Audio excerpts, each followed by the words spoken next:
Hello students, నా పేరు C Ramadevi, school assistant physical science, ZPHS Peddamberpet, Abdullapurmet mandal, Rangareddy జిల్లా. ఈరోజు మనం 9వ తరగతి భౌతిక రసాయన శాస్త్రంలోని అధ్యాయం 3వ అధ్యాయం గమన నియమాలు అందులోని 3వ భాగం గురించి నేర్చుకుంటున్నాం. ఓకేనా స్టూడెంట్స్? రైట్. మనం ఈ పాఠంలో ఇంతకు ముందు నేర్చుకున్నటువంటి న్యూటన్ మొదటి గమన నియమం గురించి పునశ్చరణ చేసుకుంటాం. అలాగే జడత్వము మరియు ద్రవ్యరాశి, జడత్వం అంటే ఏంటి, ఆ ద్రవ్యరాశి పైన ఏ విధంగా ఆధారపడి ఉంటుందో అది కూడా మనం నేర్చుకున్నాం. దాన్ని ఒకసారి పునశ్చరణ చేసుకుందాం. ఈ టాపిక్ లో ఇవాళ చెప్పుకునే దాంట్లో కొత్త పదం రేఖీయ ద్రవ్య వేగం అంటే ఏంటో తెలుసుకుందాం. మరియు న్యూటన్ రెండవ గమన నియమం గురించి తెలుసుకుందాం. ఓకేనా స్టూడెంట్స్? రైట్. న్యూటన్ మొదటి గమన నియమం మనం ఆల్రెడీ నేర్చుకున్నాం. న్యూటన్ ఏం చెప్తున్నాడు ఇక్కడ, ఒక వస్తువుపై బాహ్య శక్తి పనిచేయనంత వరకు నిశ్చల స్థితిలో ఉన్న వస్తువు నిశ్చల స్థితిలోనే ఉంటుంది, గమన స్థితిలో ఉన్న వస్తువు గమన స్థితిలోనే ఉంటుంది అని నేర్చుకున్నాం. అవునా? ఇక్కడ మనం గమనించినట్లయితే ఈ అబ్బాయి ఎంతో సునాయాసంగా తన చిన్న కార్ని చాలా హ్యాపీగా నెట్టుతున్నాడు. ఈ ఫిగర్ లో చూసినట్లయితే ఇతను కార్ని నెట్టడానికి చాలా కుస్తీ పడుతున్నాడు. ఇక్కడ కూడా ఇతను ఈ ట్రాలీని లాగడానికి చాలా బలాన్ని ఉపయోగించవలసి వస్తుంది. ఇతనేమో చాలా ఈజీగా నెట్టగలుగుతున్నాడు, వీళ్ళిద్దరేమో చాలా కష్టంగా లాగుతున్నారు. ఇక్కడ ఈ అబ్బాయి ఈ చిన్న సైకిల్ టైర్ ని ఒక కర్ర సహాయంతో చాలా ఈజీగా నెట్టగలుగుతున్నారు. మరి ఇక్కడ వీళ్ళిద్దరేమో ఈజీగా నెట్టగలుగుతున్నారు, హ్యాపీగా సంతోషంగా ఉన్నారు, వీళ్ళిద్దరేమో చాలా కష్టంగా లాగుతున్నారు. ఎందువల్ల ఇలా జరుగుతుంది? రైట్, వీటి బరువులు ఎక్కువగా ఉన్నాయి. కారు యొక్క బరువు ఎక్కువ, అలాగే ఈ లగేజ్ కార్ట్ యొక్క బరువు ఎక్కువ, కాబట్టి వీటిని గుంజడానికి ఎక్కువ శక్తి ఉపయోగించవలసి వస్తుంది. ఇక్కడ తీసుకున్నటువంటి టాయ్ కార్ కి వీల్స్ ఉన్నాయి కాబట్టి ఇది లైట్ వెయిట్ లో ఉంది, కాబట్టి ఇదని ఈజీగా నెట్టగలుగుతున్నాడు. ఇక్కడ ఉన్నటువంటి టైర్ కూడా ఈజీగా రోల్ అవ్వగలుగుతుంది అన్నమాట. అంటే దీన్ని బట్టి మనకి ఏమర్థమైంది, వీటి జడత్వాలు తక్కువ అని, వీటి జడత్వాలు ఎక్కువ అని. ద్రవ్యరాశి ఎక్కువగా ఉన్నటువంటి వస్తువు యొక్క జడత్వాలు ఎక్కువగా ఉంది కాబట్టి ఈజీగా మూవ్ అవుతున్నాయి. ఎక్కువగా ఉంది కాబట్టి బలాన్ని ఎక్కువ ప్రయోగించవలసి వస్తుంది. ఇక్కడ జడత్వం తక్కువగా ఉంది కాబట్టి తక్కువ బలంతో ఎక్కువ దూరాన్ని నెట్టగలుగుతున్నారు. ఓకేనా స్టూడెంట్స్? రైట్. సో ఈ జడత్వం అనేది ద్రవ్యరాశి మీద ఏ విధంగా ఆధారపడి ఉంటుందో మనకు అర్థమైంది. జడత్వం వస్తువు యొక్క ద్రవ్యరాశిపై ఆధారపడి ఉంటుంది. ద్రవ్యరాశి కారణంగా కారు సైకిల్ కంటే ఎక్కువ జడత్వం కలిగి ఉంటుంది. కాబట్టి వస్తువు యొక్క ద్రవ్యరాశి జడత్వం యొక్క కొలతగా పరిగణించబడుతుంది. లాస్ట్ లో ద్రవ్యరాశి యొక్క SI యూనిట్ ఏంటి? కిలోగ్రామ్. ఇది ఆల్రెడీ మనం నేర్చుకున్నాం. రైట్. ఇప్పుడు ఇక్కడ చూడండి, ఈ కార్ని నెట్టడానికి ఎక్కువ బలాన్ని ప్రయోగించవలసి వస్తుంది. ఇక్కడ సైకిల్ ని తక్కువ బలంతో నెట్టగలుగుతున్నాడు. అంటే దీని జడత్వం ఎక్కువగా ఉంటుంది, దీని జడత్వం తక్కువగా ఉంటుంది. సైకిల్ యొక్క జడత్వం తక్కువగా ఉంటుందని మనకు తెలిసిపోయింది. చూడండి, ఇక్కడ కొంత బలాన్ని కారు మీద ప్రయోగించినప్పుడు ఏం జరుగుతుంది? కారు యొక్క త్వరణం చాలా తక్కువగా ఉంది. ఇక్కడ తక్కువ బలం ప్రయోగించినప్పటికీ ఈ చిన్న కార్ట్ యొక్క ద్రవ్యరాశి తక్కువగా ఉంది, జడత్వం కూడా తక్కువగా ఉంటుంది, కాబట్టి ఎక్కువ త్వరణాన్ని పొందుతుంది అని మనం నేర్చుకుంటున్నాం. ఇక్కడ మనం కొత్త సంబంధం ఏం నేర్చుకుంటున్నాం? బలం మరియు త్వరణం గురించి నేర్చుకుంటున్నాం. సో బలాన్ని ప్రయోగించినప్పుడు వేగంలోని మార్పు రేటుని మనం త్వరణం అంటామని నేర్చుకుంటున్నాం. ఎక్కువ ద్రవ్యరాశి కలిగినటువంటి వస్తువులకి జడత్వం ఎక్కువగా ఉంటుంది కాబట్టి త్వరణం తక్కువగా ఉంటుంది. తక్కువ ద్రవ్యరాశి కలిగినటువంటి వస్తువులకి త్వరణం ఎక్కువగా ఉంటుంది, జడత్వం తక్కువగా ఉంటుంది అని మనం తెలుసుకున్నాం. ఇక్కడ చూడండి. సో ఒక వస్తువుపై ప్రయోగించిన బలం దానిలో త్వరణాన్ని కలిగిస్తుంది అని మనం తెలుసుకున్నాం. చూడండి ఇక్కడ ఈ ఈ బంతి పైన అతను బలాన్ని ప్రయోగించినప్పుడు ఈ బంతిలో త్వరణం కలిగింది. ఓకేనా? అంటే వేగంలోని మార్పు రేటుని త్వరణం అంటామని మనం ఇంతకు ముందు తరగతిలో నేర్చుకున్నాం. సో అదే త్వరణం దేని వల్ల ఏర్పడింది? వస్తువులో బలం ప్రయోగించినప్పుడు ఏర్పడింది. వస్తువుపై పనిచేసే బలం శూన్యమైతే, ఒకవేళ ఆ అబ్బాయి దాన్ని కదిలించకపోయినట్లయితే ఆ బంతి ఏ స్థితిలో ఉంటుంది? ఆ వస్తువు సమతా స్థితిలో ఉంటుంది అని మనం ఆల్రెడీ నేర్చుకున్నాం. వస్తువుపై పనిచేసే బలం శూన్యం కాకపోతే ఏం జరుగుతుందో మనం తెలుసుకుందాం. అది ఏ స్థితిలో ఉంటుంది? సమతా స్థితిలో అయితే ఉండదు కదా. సో మరి అది ఏ స్థితిలో ఉంటుందో మనం తెలుసుకుందాం. వస్తువు యొక్క త్వరణం దాని మీద ప్రయోగించే బలం పై ఎలా ఆధారపడి ఉంటుందో ఈ పాఠంలో మనం నేర్చుకుంటున్నాం. ఆ బలాన్ని ఎలా కొలవాలి అనేది కూడా మనం ఈ పాఠంలో నేర్చుకోబోతున్నాం. ఓకేనా స్టూడెంట్స్? రైట్. దానికోసం మనము ఒక చిన్న ఉదాహరణ చూసుకుందాం. ఇక్కడ మనం చూసినట్లయితే ఒక క్రికెట్ బంతి ఉంది, అలాగే ఒక బ్యాడ్మింటన్ బంతి ఉంది. మీరు చూసే ఉంటారు. రైట్. ఒక క్రికెట్ బంతి మరియు బ్యాడ్మింటన్ బంతి ఒకే వేగంతో వచ్చి మనకు తగిలినప్పుడు దేని వల్ల మనకి ఎక్కువ దెబ్బ తగులుతుంది? క్రికెట్ బంతి వల్ల తగులుతుందా లేక బ్యాడ్మింటన్ బంతి వల్ల తగులుతుందా? Of course you are right. Cricket బంతి వల్ల మనకి ఎక్కువ దెబ్బ తగులుతుంది. ఎలా చెప్పుతున్నావు నీవు?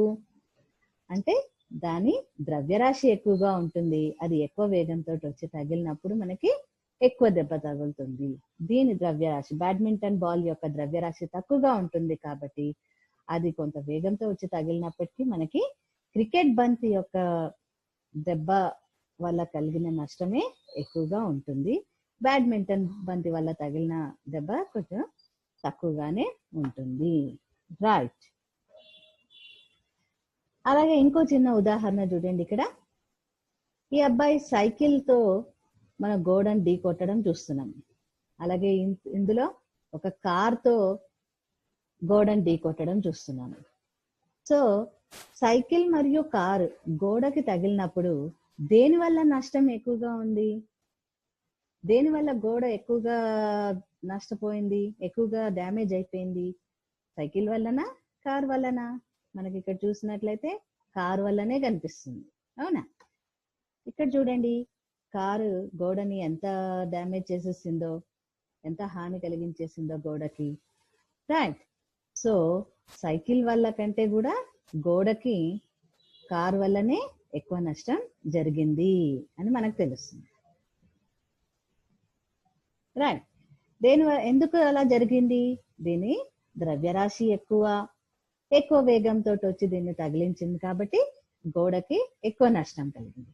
ఇక్కడ సైకిల్ యొక్క ద్రవ్యరాశి తక్కువ, అది ఎంత కాదన్నా కొంత ఎక్కువ వేగాన్ని పుంజుకోగలదు కాబట్టి అది తక్కువ నష్టాన్ని గోడకి కలిగించింది. అంటే వస్తువు అనేది చలనంలో ఉన్నప్పుడు దానికి ద్రవ్య వేగం అనేది ఉంటుంది అని అర్థమైంది. ఓకేనా? ఇప్పుడు మనం కొత్త టాపిక్ ఏం నేర్చుకోబోతున్నాం? కొత్త వర్డ్ ఇక్కడ ద్రవ్య వేగం. ఓకేనా స్టూడెంట్స్? సో ద్రవ్య వేగం అంటే ఏంటో తెలుసుకుందాం. రేఖీయ ద్రవ్య వేగం. ఇక్కడ ద్రవ్య వేగాన్ని P అనే అక్షరంతో సూచిస్తున్నాం. ఒక వస్తువు యొక్క ద్రవ్య వేగం P ఆ వస్తువు యొక్క ద్రవ్యరాశి పైన మరియు వేగంల లబ్ధం పైన ఆధారపడి ఉంటుంది. ఆ రెండిటి యొక్క లబ్ధాన్ని మనం ద్రవ్య వేగం అంటామని తెలుసుకుంటున్నాం. Right. P = m × v. m అంటే ద్రవ్యరాశి, v అంటే వేగం. సో ఈ రెండిటి యొక్క లబ్ధాన్ని మనం ద్రవ్య వేగం అంటున్నాం. సో ద్రవ్య వేగం అనగానేమి? ద్రవ్యరాశి ఇంటూ వేగం. ఓకేనా? మరి ప్రతి వస్తువుకి ద్రవ్యరాశి ఉంటుంది. ఎంతో కొంత చలనంలో ఉన్నప్పుడు దానికి వేగం ఉంటుంది. సో ఈ రెండిటి యొక్క లబ్ధాన్నే మనం ద్రవ్య వేగం అంటున్నాం. చలనంలో ఉన్న వస్తువు చలనంలో ఉన్న ద్రవ్యరాశి అంటాం. ద్రవ్య వేగానికి ఇంకో పేరేంటి? చలనంలో ఉన్న ద్రవ్యరాశి అంటాం. ఇక్కడ చూడండి, ఈ వస్తువుకు ఉన్నటువంటి ద్రవ్యరాశిని ఎం అంటాం. దీనిపైన బలం ప్రయోగించబడినప్పుడు ఏం జరుగుతుంది? కొంత వేగంతో ఇది కదులుతుంది. సో వస్తువు చలనంలో ఉంటే దానికి ద్రవ్య వేగం ఉంటుంది అని మనకు అర్థమవుతుంది. వస్తువు చలనంలో ఉంటే దానికి ద్రవ్య వేగం ఉంటుంది. ఇందాక చెప్పుకున్నట్లయితే కారు, సైకిల్ రెండు కూడా గోడని ఢీకొట్టినప్పుడు దేనికి బరువు ఎక్కువగా ఉంది? కారుకి ద్రవ్య వేగం ఎక్కువగా ఉంది. దాని ద్రవ్యరాశి ఎక్కువే, వేగం ఎక్కువే, కాబట్టి ద్రవ్య వేగం ఎక్కువగా ఉంటుంది. సైకిల్ ని చూసినప్పుడు దాని ద్రవ్యరాశి తక్కువే, వేగం తక్కువే. కాబట్టి రెండిటితో పోల్చినప్పుడు కారుకి ద్రవ్య వేగం ఎక్కువగా ఉందని తెలుస్తుంది, సైకిల్ కి ద్రవ్య వేగం తక్కువగా ఉంది అని తెలుస్తుంది. ఓకేనా స్టూడెంట్స్? రైట్.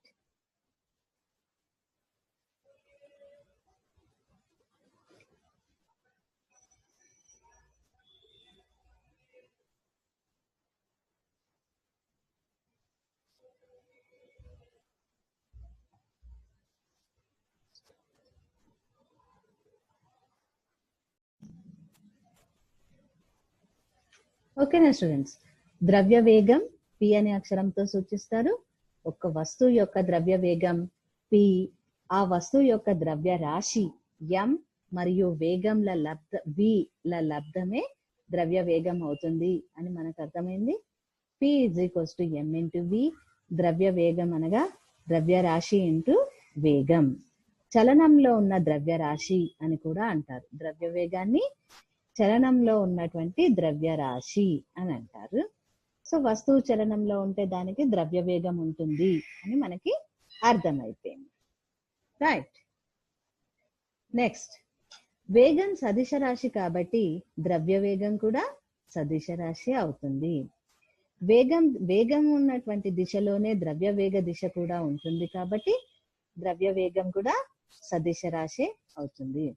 ద్రవ్య వేగం యొక్క SI ప్రమాణము కిలోగ్రామ్ మీటర్ పర్ సెకండ్ లేదా న్యూటన్ సెకండ్ అంటారు. ఇప్పుడు ఇందాక చూసినటువంటి దాంట్లో ద్రవ్యరాశిని కేజీలలో కొలుస్తాం, వేగాన్ని మీటర్స్ పర్ సెకండ్. సో ద్రవ్య వేగం యొక్క ప్రమాణాలు వచ్చేసి SI ప్రమాణాలు కిలోగ్రామ్ మీటర్ పర్ సెకండ్ లేదా న్యూటన్ సెకండ్ అని కూడా అంటారు. ద్రవ్య వేగం గురించి మీకు బాగా అర్థమైంది అనుకుంటాను. సో ముందుకు వెళ్దాం. ఇక్కడ ఒక కృత్యాన్ని చూద్దాం. ఒకే వస్తువుపై ప్రయోగింపబడిన వేరు బలాలు. ఇక్కడ చూడండి, రెండిటి ద్రవ్యరాశుల ఈ బ్లాక్ల యొక్క రెండు ద్రవ్యరాశులు సమానంగా కనిపిస్తున్నాయి. ఓకేనా? సో వేరు బలాలతోటి ఈ వస్తువులని నెట్టడం జరుగుతుంది ఇక్కడ. ఓకే, అదే విధంగా ఇక్కడ చూడండి, ఇక్కడ 4 డబ్బాలు ఉన్నటువంటి ఒక లగేజ్ కార్ట్ ని ఈ వ్యక్తి నెట్టుతున్నాడు. అదే విధంగా ఇక్కడ కూడా సేమ్ అదే బరువుతో ఉన్నటువంటి 4 లగేజ్లు ఉన్నటువంటి 4 బాక్సులు ఉన్నటువంటి లగేజ్ కార్ట్ ని ఈ అబ్బాయి అధిక బలంతో నెట్టుతున్నాడు. వేరు బలాలు. ఇతను తక్కువ బలంతో నెట్టుతున్నాడు, ఇతను ఎక్కువ బలాన్ని ఉపయోగిస్తున్నాడు. సమానమైనటువంటి ద్రవ్యరాశులని నెట్టడానికి వేరు బలాలను ఇద్దరు వ్యక్తులు ఉపయోగిస్తున్నారు. ఉపయోగించినప్పుడు ఏం జరుగుతుంది? త్వరణం ఏ విధంగా ఉంటుంది? ఇక్కడ మనం గమనించినట్లయితే త్వరణం బాణం గుర్తుతో సూచించారు. ఇది తక్కువగా ఉంది. ఈ రెండో వ్యక్తి ఉపయోగించినటువంటి బలం ఎక్కువగా ఉంది కాబట్టి త్వరణం కూడా ఎక్కువగా కనిపిస్తుంది. ఎక్కువ వేగంతో కదులుతుంది కాబట్టి ఎక్కువ త్వరణం మనకి ఇక్కడ కనిపిస్తుంది. సో ద్రవ్యరాశులు సేమ్ గా ఉన్నాయి, స్థిరంగా ఉన్నాయి. ద్రవ్యరాశి స్థిరంగా ఉన్నప్పుడు ఫలిత బలం ఎక్కువగా ఉంటే, ఇక్కడ మనం చూసినట్లయితే ఇతని బలం తక్కువగా ప్రయోగిస్తున్నాడు. ఇతను ఎక్కువ బలాన్ని ప్రయోగిస్తున్నాడు. ఫలిత బలం ఎక్కువగా ఉంటే త్వరణం కూడా అధికంగా ఉంటుంది.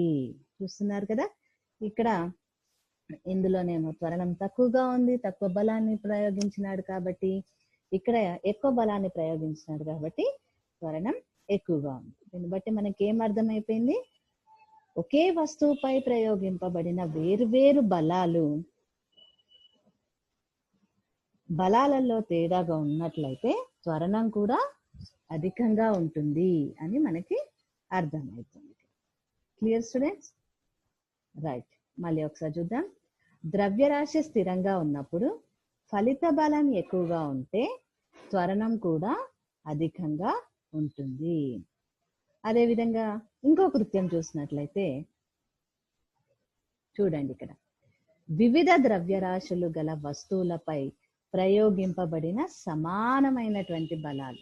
ఇక్కడ చూసినటువంటి బ్లాక్స్ చూస్తే ఇది చిన్న ద్రవ్యరాశిగా ఉంది, ఇక్కడ పెద్ద ద్రవ్యరాశి కలిగినటువంటి వస్తువు కనిపిస్తుంది. రెండిటి పైన సమానమైన బలాలే అప్లై చేస్తున్నట్టుగా మనకి ఇక్కడ కనిపిస్తుంది. సమానమైన ఎఫ్ బలాలు అప్లై చేస్తున్నారు, ప్రయోగింపబడుతున్నాయి. సో వీటి ద్రవ్యరాశులు తేడా. అదే విధంగా ఇక్కడ చూడండి, ఈ వ్యక్తి ఖాళీగా ఉన్నటువంటి లగేజ్ కార్టుని నెట్టుతున్నాడు. ఇక్కడ కొంత బరువుతోటి ఉన్నటువంటి లగేజ్ కార్టుని ఈ రెండవ వ్యక్తి నెట్టుతున్నాడు. సో దీంట్లో చూడండి, దేంట్లో త్వరణం ఎక్కువగా ఉంది? సో ఖాళీగా ఉన్న లగేజ్ కార్టుని నెట్టుతున్నాడు కాబట్టి త్వరణం ఎక్కువగా ఉంది. ద్రవ్యరాశి తక్కువగా ఉంది కాబట్టి త్వరణం ఇక్కడ ఎక్కువగా ఉంది. అదే విధంగా ఇక్కడ ద్రవ్యరాశి ఎక్కువగా ఉంది కాబట్టి త్వరణం చాలా తక్కువగా ఉన్నట్లు మనకు గమనిస్తున్నాం. సో ఇప్పుడు మనకి ఏం అర్థమైంది? ఫలిత బలం స్థిరంగా ఉన్నప్పుడు బలంలో తేడా లేదు, ఇద్దరు వ్యక్తులు కూడా సమానమైనటువంటి బలాల్ని ప్రయోగిస్తున్నారు. ఫలిత బలం స్థిరంగా ఉన్నప్పుడు ద్రవ్యరాశి ఎక్కువగా ఉంటే ఆ వస్తువు పొందినటువంటి త్వరణం తక్కువగా ఉంటుంది. సో ఇక్కడ చూడండి, ఫలిత బలం స్థిరంగా ఉన్నప్పుడు ద్రవ్యరాశి ఎక్కువగా ఉంటే ఆ వస్తువు పొందినటువంటి త్వరణం తక్కువగా ఉంటుంది. సో ఇక్కడ ఈ రెండు బ్లాక్స్ లో వస్తువు దేనికి త్వరణం ఎక్కువగా ఉంటుంది, దేనికి త్వరణం తక్కువగా ఉంటుంది? తక్కువ ద్రవ్యరాశి ఉన్నటువంటి దానికి త్వరణం ఎక్కువగా ఉంటుంది, ఎక్కువ ద్రవ్యరాశి ఉన్న వస్తువుకి త్వరణం తక్కువగా ఉంటుంది అని మనకి ఇప్పుడు అర్థమైపోయింది. ఈ రెండు కృత్యాలని ఆధారంగా చేసుకొని మన న్యూటన్ రెండవ గమన నియమాన్ని చెప్తున్నాడు. ఏమని చెప్తున్నాడు? ద్రవ్య వేగంలో మార్పు రేటు ఆ వస్తువుపై పనిచేసే ఫలిత బలానికి అనులోమానుపాతంలో ఉంటుంది అని చెప్తున్నాడు. అర్థమవుతుంది కదా? ద్రవ్య వేగంలో మార్పు రేటు, ద్రవ్య వేగం అంటే ఇప్పుడే తెలుసుకున్నాం, ద్రవ్యరాశి వేగంల లబ్ధాన్ని మనం ద్రవ్య వేగం అంటామని ఇప్పుడే నేర్చుకున్నాం. అందులోని మార్పు రేటు ఆ వస్తువుపై పనిచేసే ఫలిత బలానికి అనులోమానుపాతంలో ఉంటుంది. బలం ఎక్కువ అయినట్లయితే త్వరణం కూడా ఎక్కువగా ఉంటుంది అని మనం నేర్చుకున్నాం. ఫలిత బలం పనిచేసే దిశలోనే ద్రవ్య వేగంలో మార్పు ఉంటుంది. దీన్నే రెండవ గమన నియమం అంటారు అని తెలుసుకున్నాం. సో ఫలిత బలంని ఎఫ్ నెట్ అనే అక్షరంతో సూచిస్తామని తెలుసు. ఫలిత బలం అనేది దేనికి అనులోమానుపాతంలో ఉంటుంది? ద్రవ్య వేగంలో మార్పు రేట్. రేట్ అంటే ఇక్కడ కాలం. సో ద్రవ్య వేగంలో మార్పు బై కాలంని ఏ అక్షరంతో సూచిస్తాం? ద్రవ్య వేగాన్ని పి అనే అక్షరంతో సూచిస్తాం. సో మార్పు ఉంది కాబట్టి డెల్టా, ఇక్కడ చిన్న త్రిభుజం ఆకారం కనిపిస్తుంది చూసారా, ఇది delta P by delta T. కాలంలో మార్పు ఉన్నప్పుడు ద్రవ్య వేగంలో మార్పు వస్తుంది. సో ఈ ద్రవ్య వేగంలో మార్పు రేటు అనేది బలానికి, ఫలిత బలానికి అనులోమానుపాతంలో ఉంటుంది అనేది మనకి రెండవ గమన నియమం. సో దీన్ని చూసినట్లయితే ఒక కణం లేదా కణ వ్యవస్థపై ఫలిత బలం పనిచేయడం వలన కాలం డెల్టా టీ కాలంలో వాటి ద్రవ్య వేగంలో వచ్చే మార్పు డెల్టా పి, ద్రవ్య వేగంలో మార్పుని డెల్టా పి అంటున్నాం, కాలంలో మార్పుని డెల్టా టీ అంటున్నాం. అనుపాత సంకేతాన్ని తొలగించినప్పుడు సమీకరణంలో ఒక స్థిరాంకాన్ని ఉంచుతాం. F net is equals to K into delta P by delta T. అనులోమానుపాత దాని ఆ సంకేతాన్ని తొలగించి కే అనే సంకేతాన్ని స్థిరాంకాన్ని పెడుతున్నాం మనం ఇక్కడ. సో పి అంటే ఎం ఇంటూ వి అని మనం నేర్చుకున్నాం. ద్రవ్య వేగం ఇజ్ ఈక్వల్స్ టు ద్రవ్యరాశి ఇంటూ వేగం. అందువల్ల delta P is equals to delta into MV. నా చలనంలో ఉన్న వస్తువు యొక్క ద్రవ్యరాశి ఎప్పుడైనా స్థిరంగా ఉంటుంది. వేగంలో ద్రవ్యరాశిలో మార్పు ఉండదు కాబట్టి ఎం స్థిరంగా ఉంటుంది. అంటే delta P is equals to M into delta V. దేంట్లో వస్తువు ద్రవ్యరాశి స్థిరంగా ఉన్నప్పుడు వేగంలోనే మార్పు ఉంటుంది కాబట్టి డెల్టా ఇంటూ వి అని రాస్తాం. దీనిని ఉపయోగించి ఫలిత బలం ఏ విధంగా ఉంటుందో తెలుసుకున్నాం. దీన్ని సమీకరణంలో మనం పెట్టేస్తాం. సమీకరణంలో పెట్టినప్పుడు ఏమవుతుంది, F net is equals to M into delta V. ఇదంతా పి కదా, పి బై డెల్టా టి ను పొందుతున్నాం. సో మనకు తెలుసు వేగంలోని మార్పు రేటుని ఏమంటాం మనము, త్వరణము అంటాం. సమత్వరణము అని అది కూడా మనకు తెలుసు. కాబట్టి F net is equals to ఫలిత బలం is equals to M into A. Delta V by delta టీని మనం ఏమని రాస్తున్నాం, త్వరణం ఏ అనే అక్షరంతో సూచిస్తున్నాం ఇక్కడ. ఓకేనా. సో వస్తువుపై పనిచేసే ఫలిత బలం ఆ బల దిశలోనే వస్తువు త్వరణాన్ని పొందేట్లు చేస్తుందని పై సమీకరణం తెలుపుతుంది. అర్థమైంది కదా మీకు? రైట్. దీన్నే మనం ఏమంటాం, రెండవ గమన నియమం. న్యూటన్ తెలిపినటువంటి రెండవ గమన నియమం. త్వరణానికి మరియు బలానికి ఏ విధంగా సంబంధం వచ్చిందో ఇప్పుడు మనకు అర్థమైపోయింది. రైట్. నెక్స్ట్, బలాన్ని ఎలా కొలుస్తున్నాం? బలం యొక్క ఎస్ఐ ప్రమాణం ఏంటి ఇక్కడ? కిలోగ్రామ్. ద్రవ్యరాశికి కిలోగ్రామ్లలో కొలుస్తాం. త్వరణాన్ని మనకు తెలుసు కదా, మీటర్ పర్ సెకండ్ స్క్వేర్. దీన్ని న్యూటన్ అని కూడా అనొచ్చు, ఎందుకంటే న్యూటన్ ప్రతిపాదించాడు కాబట్టి బలానికి ప్రమాణాలు న్యూటన్ అని కూడా అంటారు. సో మళ్ళీ ఒకసారి చెప్పుకున్నట్లయితే బలం యొక్క ఎస్ఐ ప్రమాణం ఏంటి? Kilogram metre per second square by second square. Kilogram metre per second square. దీన్నే న్యూటన్ అని కూడా అంటాం. సో మళ్ళీ ఒక్కసారి రెండవ గమన నియమం ఏంటో చూద్దామా? రైట్. న్యూటన్ రెండవ గమన నియమం. ద్రవ్య వేగంలో మార్పు రేటు ఆ వస్తువుపై పనిచేసే ఫలిత బలానికి అనులోమానుపాతంలో ఉంటుంది. ఫలిత బలం పనిచేసే దిశలోనే ద్రవ్య వేగంలో మార్పు ఉంటుంది అని మనకి రెండవ గమన నియమం చెప్తుంది. మీకు క్లియర్ అయింది అనుకుంటున్నాను స్టూడెంట్స్. రైట్. ఈ పాఠంలో మనం ఏం నేర్చుకున్నామో ఒకసారి తెలుసుకుందామా? రైట్. రేఖీయ ద్రవ్య వేగం అంటే ఏంటో నేర్చుకున్నాం. న్యూటన్ రెండవ గమన నియమం అంటే ఏంటో నేర్చుకున్నాం. కృత్యాలు కూడా తెలుసుకున్నాం దాంట్లో. రైట్.